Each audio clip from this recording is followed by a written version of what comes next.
Baca Pres Koalisi Perubahan Anies Baswedan mengkritik kebijakan subsidi kendaraan listrik oleh pemerintah. Anies menyebut bukan solusi untuk masalah lingkungan hidup. Benar demikian, kita akan bahas kritik Anies ini bersama juru bicara PKS Muhammad Khalid dan tenaga ahli utama KSP Adrianto Gani. Selamat malam Pak Adri, Mas Khalid. Terima kasih sudah bergabung. Assalamualaikum, selamat malam. Dengan Kompas TV. Mas Khalid, tadi kita mendengar ketika pernyataan Anies Baswedan di depan relawannya menyatakan bahwa emisi karbon mobil listrik per kapita per kilometer lebih tinggi dari emisi bus berbasis BBM. Itu yang menjadi alasan kritik dari Anies Baswedan yang menyatakan bukan solusi untuk mengurangi polusi udara. Data dari mana ini yang didapat oleh Anies Baswedan? Mas Khalid. Ya. Halo. Ya, silakan. Ya, tentu Mas Anies Baswedan memiliki tim ahli ya, karena beliau sudah melakukan kajian secara khusus dan sudah membuat desain kebijakan publik di Jakarta. Substansi dari yang disampaikan oleh Pak Anies Baswedan adalah desain kebijakan publik yang tepat. Jadi ini saya kira bagus, Pak Anies sudah mengungkap bagaimanakah membuat desain kebijakan publik untuk mengelola transportasi yang ramah lingkungan, transportasi yang bisa mengentaskan, mengurangi kemacetan, dan kebijakan publik yang bisa berkeadilan. Jadi kebijakan publik harus menghadirkan rasa keadilan di Yang sini. tidak berkeadilan di Dan bagian mananya, Mas Khalid? jadi begini, kalau kita melihat konsep subsidi, maka dia harus targeted, ya, targeted kepada kelompok-kelompok yang berhak menerima subsidi, ya, kelompok-kelompok yang purchasing power atau daya belinya lemah. Sedangkan kalau kita melihat konsep subsidi dengan mobil listrik, itu siapa yang disubsidi? Justru ada kelompok-kelompok yang sebenarnya tidak perlu mendapatkan subsidi karena mereka ada kelompok orang kaya. Oke. Itu yang pertama. Yang kedua, kalau tujuannya itu adalah ingin mengurangi emisi karbon, maka kita harus melihatnya mengubah paradigma policy itu dari private transportation atau kendaraan privat menuju public transportation atau transportasi publik. Nah, ini yang digagas oleh Pak Tapi kan Anies. ada juga Sehingga insentif atau subsidi untuk bus listrik dari pemerintah. jadi gini, kita bicara kebijakan publik itu bicara namanya first thing first. Mana yang perlu diprioritaskan. Sehingga ketika kita memberikan alokasi politik anggaran dan kebijakan afirmasi yang harus terutama diprioritaskan menjadi fokus perhatian ke depan adalah transportasi publik. Jadi oke, mobil listrik, tapi yang paling utama adalah bagaimana kita build infrastrukturnya, Baik. yaitu seperti bus listrik. Tadi sampaikan Pak Anies, transportasi untuk logistik, ya, untuk menggunakan listrik. Jadi karena kalau itu subsidi hanya diberikan atau difokuskan kepada private car, itu tidak menyelesaikan tujuannya, tidak menyelesaikan emisi karbonnya, tidak Ya, meskipun menyelesaikan sudah ada subsidi kemacetannya, juga untuk bus dan listrik ya sebagainya. dalam kebijakan pemerintah, Anda tidak melihat itu sebagai upaya pemerintah juga untuk memindahkan dari mobil pribadi menuju ke transportasi umum? Nah, ini kan masalah pilihan kebijakan. Jadi Pak Anies yang sampaikan oleh Pak Anies adalah kita lebih memprioritaskan public Baik, transport tadi itu. Jadi oke, karena begini, resources kita terbatas, subsidi yang terlalu besar, itu dana baik, pajak masyarakat loh. Dana pajak masyarakat oke, kalau diberikan baik. subsidi kepada tidak tepat sasaran Kita itu dapat poinnya, tidak Mas bijak. Khalid. Tadi Oke. disebutkan juga oleh Menko Marves, Pak Adri, Luhut Binsar Panjaitan yang menyebut bahwa ini sudah sesuai dengan studi komprehensif, tapi kemudian kritik Anies tadi saya ulangi lagi, emisi mobil listrik per kapita per kilometer lebih besar dari emisi bus berbahan bakar BBM. Apakah studi komprehensif yang dilakukan oleh pemerintah bisa membantah ini? Baik, terima kasih, Mbak. Jadi memang benar bahwa keputusan pemerintah kebijakan subsidi ini, pertama ini bukanlah hanya di Indonesia saja, Ya, tapi kebijakan ini juga diberlakukan di beberapa negara lain secara global, dan tentu saja juga sudah melalui kajian-kajian dan penelitian yang mendalam dan komprehensif. Jadi saya kira menarik juga, saya pengen melihat juga ya kajian lain seandainya ada gitu ya. Eh, karena memang benar kebijakan ini tuh harus dilihat tidak hanya sebagai subsidi motor listrik, tapi juga mobil listrik, tetapi juga motor, mobil, dan juga bus. Tadi kan juga disampaikan di awal bahwa saat ini Transjakarta saja di Jakarta saja sudah 220 unit bus ya, dan itu akan terus bertambah seiring dengan kesiapan ekosistem dan infrastruktur kendaraan listrik di Indonesia. Belum lagi kita bicara sepeda motor ya, data di lapangan, data dari para pelaku industri mengatakan bahwa animo minat pengguna sepeda motor terhadap motor listrik itu sangat tinggi ya, bahkan sebelum kebijakan subsidi ini diterapkan. Kenapa? Mereka bukan mau sok-sokan, mau gaya-gayaan, tetapi mereka sudah merasakan bagaimana punya motor itu tidak perlu beli bensin dan hanya membayar listrik yang jumlahnya sangat-sangat signifikan. Dan jangan lupa Mbak, mereka mengkonversi, sekarang animo masyarakat itu tidak membeli motor baru, tetapi sekarang terjadi animo sangat. Tapi kan kemudian ada kritikan juga dari Anies Baswedan menyatakan bahwa itu tidak tepat sasaran karena mereka yang mampu justru diberikan subsidi, tidak akhirnya berpindah atau konversi pada mobil listrik, tapi justru menambah kendaraan di garasinya. Itu yang dikritikan. Oke, baik. Saya perlu jelaskan dalam kesempatan ini ya. Mungkin ini memang sebagian banyak masyarakat yang belum mengetahui. Jadi tidak semua orang bisa menikmati subsidi listrik atau insentif ini, khususnya untuk sepeda motor. Ya, jadi sepeda motor ini yang 7 juta rupiah per unit itu hanya diberikan untuk kelompok masyarakat yang memenuhi persyaratan. Jadi sesuai dengan peraturan Menteri Perindustrian nomor 6 ya. Jadi bagi mereka yang satu masyarakat penerima kredit usaha rakyat ya, atau mereka yang menerima bantuan produksi usaha mikro, atau mereka yang menerima bantuan subsidi upah, dan pelanggan penerima subsidi listrik sampai dengan 900 kWh. Artinya mereka yang eligible, yang berhak menerima subsidi itu hanya mereka-mereka yang ada dalam kelompok tadi. Jadi sangat salah kalau dikatakan ini hanya untuk kelompok masyarakat atas ya.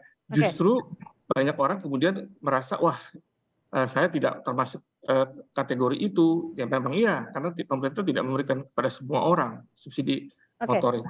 Tanggapannya Mas Khalid?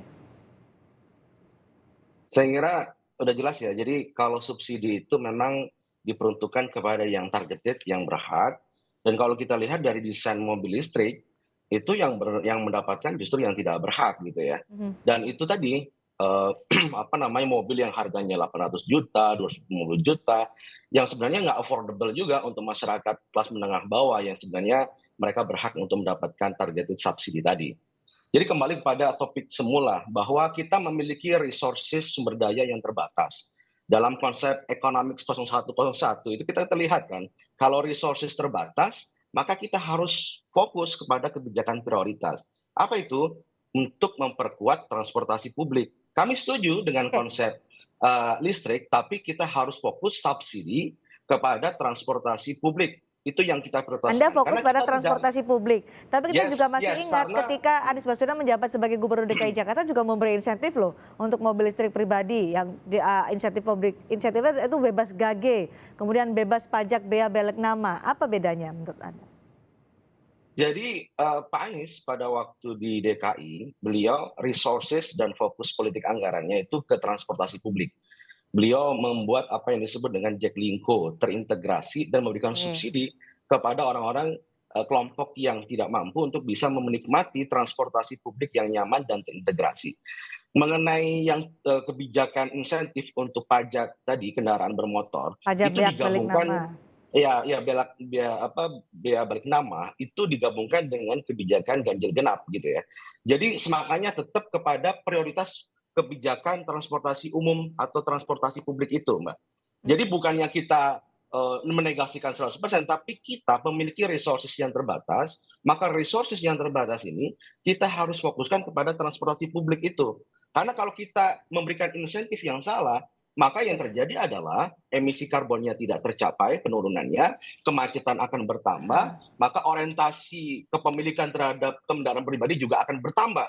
Jadi macet bertambah, emisi karbon tidak tercapai, dan targeted subsidi tidak tercapai. Karena soalnya kan ada insentif pada mobil listrik pribadi, bebas gage, itu kan pada akhirnya juga orang mengkonversi atau tidak mengkonversi atau menambah kendaraan kan juga ada alasannya, karena bisa bebas gage, ada insentif, ada mobil listrik pribadi dalam bentuk bebas pajak bea balik nama seperti yang diberlakukan pada saat Anies Baswedan menjabat sebagai Gubernur DKI Jakarta.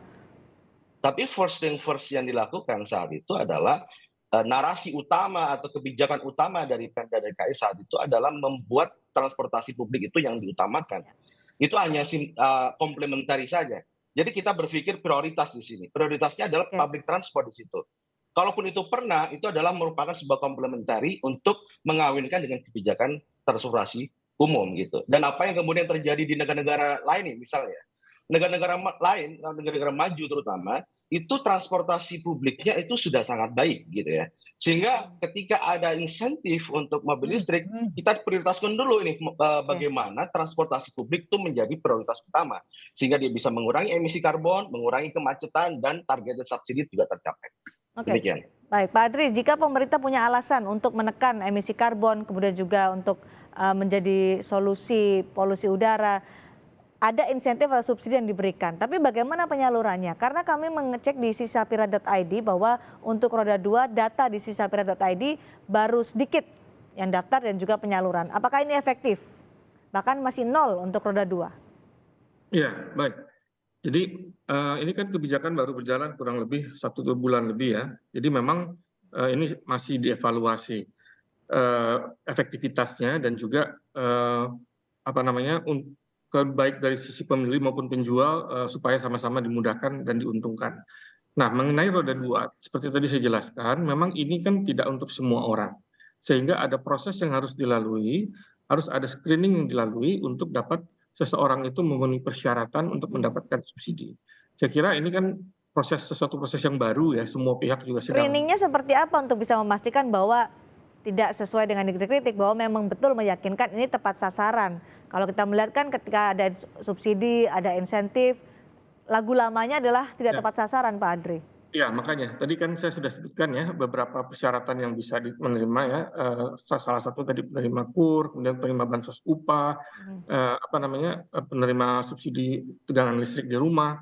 Nah, untuk bisa menseleksi ataupun men-screening itu dibuat beberapa sistem screening, mulai dari NIK sebagai saringan utama. Jadi satu NIK, satu nomor induk kependudukan hanya berlaku atau hanya boleh menerima satu kendaraan saja, yang nantinya itu akan diverifikasi oleh lembaga yang nanti akan melakukan verifikasi, dan kemudian juga penjual motornya yang nantinya akan mendapatkan 7 jutanya itu dari pemerintah juga akan diverifikasi. Jadi ini memang ada proses yang harus dijalani, dan ini tidak mudah ya.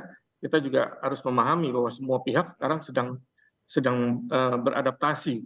Nantinya ketika semua sistem ini sudah bisa diterima dan juga mereka sudah fasih untuk menjalankannya, saya yakin bahwa ini akan sangat membawa dampak sangat signifikan. Jadi siapa yang melakukan screening, siapa yang melakukan pengawasan supaya tepat sasaran? Itu nanti ada pihak yang ditunjuk. Jadi ada semacam lembaga yang sekarang belum ada, Pak Adri? Sudah ada ya, dari Direktur Jenderal Industri Logam, Mesin, Alat Transportasi di Kementerian Perindustrian, dan juga dari Elektronika Kementerian. Jadi mereka yang akan nanti memverifikasi NIK dan diajukan oleh dealer kalau ada yang ingin mengajukan subsidi. Kemudian nanti kalau memenuhi persyaratan baru akan diberikan. Nah, nanti si penjualnya juga akan dikompensasi lagi oleh pihak atau lembaga verifikasi independen yang nanti ditunjuk oleh Kemenperin untuk bisa melakukan verifikasi dan mendapatkan penggantian potongan harga. Untuk motor mulai dari pertengahan Maret lalu, kemudian untuk subsidi mobil listrik sudah mulai 1 April 2023. Kami mengecek di sisapira.id untuk motor sangat sedikit penyalurannya. Evaluasinya bagaimana sebenarnya? Ya, ini masih berjalan ya, dan juga mungkin terlalu dini kalau kita mau menilai sebuah kebijakan yang baru berusia sekitar 1-2 bulan, sementara implementasinya juga tidak sederhana. Baik. Jadi target 200.000 untuk akhir tahun optimis bisa terpenuhi? Saya percaya begitu, karena jumlah kendaraan roda 2 di Indonesia itu sangat besar, dan juga peminatnya ini sudah ditunggu-tunggu ya, terutama baik motor baru maupun motor yang dikonversi. Ini sama-sama nanti akan berhak menerima subsidi untuk mereka yang memenuhi persyaratan. Oke, PKS melihat bagaimana evaluasi yang dilakukan oleh pemerintah terkait dengan subsidi listrik sejauh ini seperti yang tadi kan menyatakan harusnya pada lebih ke public sector atau transportasi publik dibandingkan kendaraan pribadi. Evaluasi apa lagi yang dilihat oleh PKS? Yang jelas pemberian subsidi untuk mobil listrik yang seperti Hyundai, Wuling dan sebagainya itu harganya juga ratusan juta ya, itu juga sudah tidak tepat sasaran. Artinya mau kita pakai kacamata apapun itu desain kebijakan publiknya tidak tepat. Sehingga resources atau uang rakyat yang dalam APBN itu subsidinya harus tepat sasaran. Kalau itu diarahkan kepada subsidi transportasi publik, itu luar biasa, menjadi insentif. Itu bisa dibuat pilot project di beberapa kota-kota. Saya akan konfirmasi kepada Pak Adri. Berapa sih sebenarnya besar untuk subsidi kendaraan umum listrik, Pak Adri? Pak Adri? Halo? Pak Adri bisa mendengar suara saya? Oke, Pak Adrianto Gandhi akan bergabung nanti bersama kami lagi, tapi yang disebutkan oleh PKS tadi Mas Khalid untuk transportasi umum ya. Lalu bagaimana koalisi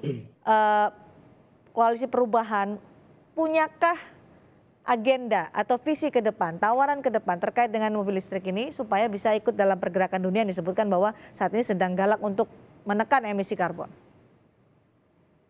Di penyampaian pidato Pak Anies cukup sangat jelas ya bahwa kita akan memberikan afirmasi kebijakan subsidi yang tepat sasaran, yang berkeadilan, yang berhak menerima subsidi. Dan konsep subsidi untuk mobil listrik itu tidak tepat.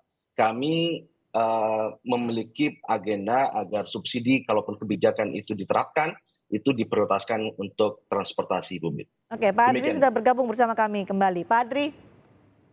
Ya. Oke, PKS selalu menyatakan bahwa ini lebih baik, lebih tepat sasaran jika digunakan untuk transportasi umum. Untuk insentif khusus transportasi umum, pemerintah punya berapa sih anggarannya? Apakah juga memprioritaskan untuk sektor transportasi publik? Iya, tentu saja. Tadi kan juga sudah dikatakan bahwa sudah ada 220 unit bis dan akan terus bertambah. Jadi memang kita tidak bisa sepotong-sepotong untuk memberikan subsidi ini. Jadi bukan hanya kendaraan transportasi publik saja, tetapi juga sepeda motor yang jumlahnya sangat besar, ya, yang menurut Kementerian LHK itu kontribusi kendaraan BBM itu sampai 70% loh terhadap emisi karbon. Nah itu kan sangat besar sekali. Saya agak nggak mengerti kalau dikatakan tidak signifikan ya.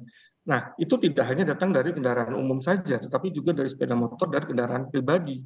Nah itulah makanya pemerintah memberikan kebijakan ini secara menyeluruh, bukan hanya kendaraan publik saja, transportasi umum saja, tapi juga sepeda motor dan juga kendaraan pribadi.